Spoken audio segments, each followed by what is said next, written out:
नमस्ते।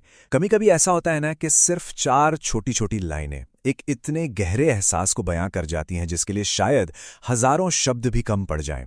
आज हम कुछ ऐसी ही चार लाइनों की पड़ताल करने वाले हैं। शायद हम सब ने अपनी जिंदगी में कभी ना कभी ये महसूस किया है, एक ऐसा पल जब दिल में कहने को तो बहुत कुछ है पर जुबान पर ताला लग जाता है। हमारी आज की कविता का दिल बस यही एहसास है। तो ये हैं वो चार पंक्तियां, जरा सुनिए। सोचा था उन्हें हाल दिल सुनाना, चाहता था उन्हें जुनूने मोहब्बत दिखाना। नगमे लाए थे हम दिल कुरेद कुरेद कर, पर अल्फाज चले गए उन्हें देखकर। एक पल के लिए इन लाइनों को महसूस कीजिए। इनमें एक पूरी की पूरी कहानी छिपी हुई है, एक इरादे की, जबरदस्त तैयारी की, और फिर उस एक पल की जब सारी तैयारी धरी की धरी रह जाती है। ठीक है, तो चलिए इस कहानी के पहले हिस्से में चलते हैं। यहां सब कुछ शुरू होता है एक बहुत गहरी इच्छा से, अपनी भावनाओं को, अपने दिल की बात को किसी तक पहुंचाने की इच्छा से। पहली लाइन देखिए, सोचा था उन्हें हाले दिल सुनाना। ये सिर्फ कुछ बताने की बात नहीं हो रही है, ये हाले दिल सुनाने की बात है। मतलब दिल की जो भी हालत है, जो भी एहसास है, उनकी हर एक परत को किसी के सामने खोल कर रख देने का एक पक्का इरादा। और फिर मामला सिर्फ सुनाने तक नहीं रहता, अब ये दिखाने तक पहुंच जाता है। चाहता था उन्हें जुनूने मोहब्बत दिखाना। यहां एहसास इतने गहरे हैं, इतने तीव्र हैं कि वो साधारण शब्दों से परे हैं।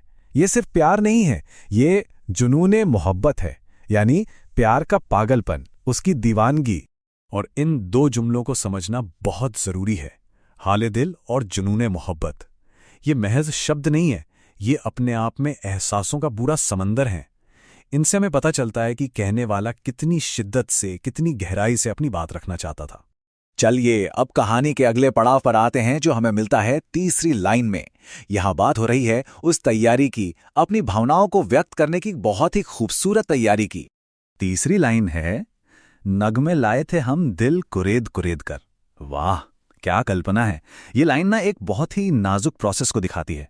ऐसा लगता है मानो अपनी भावनाओं को दिल की गहराइयों से खोरच खोरच कर निकाला गया हो और फिर उन्हें सजाकर नगमों में पिरोया गया हो।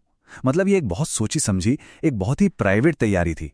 और फिर आता है कविता का सबसे बड़ा, सबसे नाटकीय मोड़।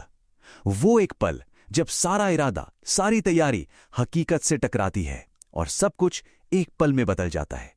यहां इस फर्क को देखिए। एक तरफ क्या जबरदस्त योजना थी, दिल का हाल सुनाना है, जुनून दिखाना है, वो दिल से कुरेदे हुए नगमे पेश करने हैं। और दूसरी तरफ हकीकत, जैसे ही वो खास इंसान सामने आया, सारी योजना, सारे शब्द, सारे नगमे सबके सब जैसे हवा हो गए, पूरी तरह खामोशी। तो इसका क्या मतलब निकाला जाए? क्या ये एक नाकामी थी? शायद नहीं। चलिए अब कविता के इस अंजाम को एक अलग ही नजर से देखते हैं। शायद ये नाकामी नहीं, बल्कि एक और ज्यादा ताकतवर तरीका था अपनी बात कहने का। पर अल्फाज चले गए उन्हें देखकर।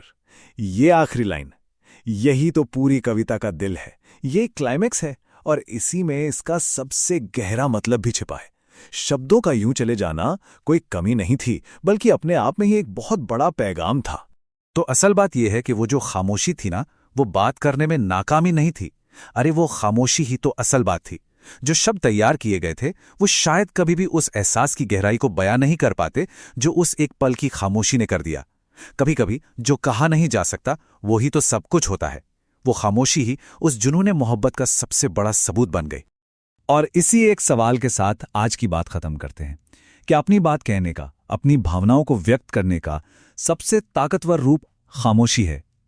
एक ऐसा रूप जहां शब्दों की जरूरत ही नहीं पड़ती? इस पर सोचिएगा जरूर।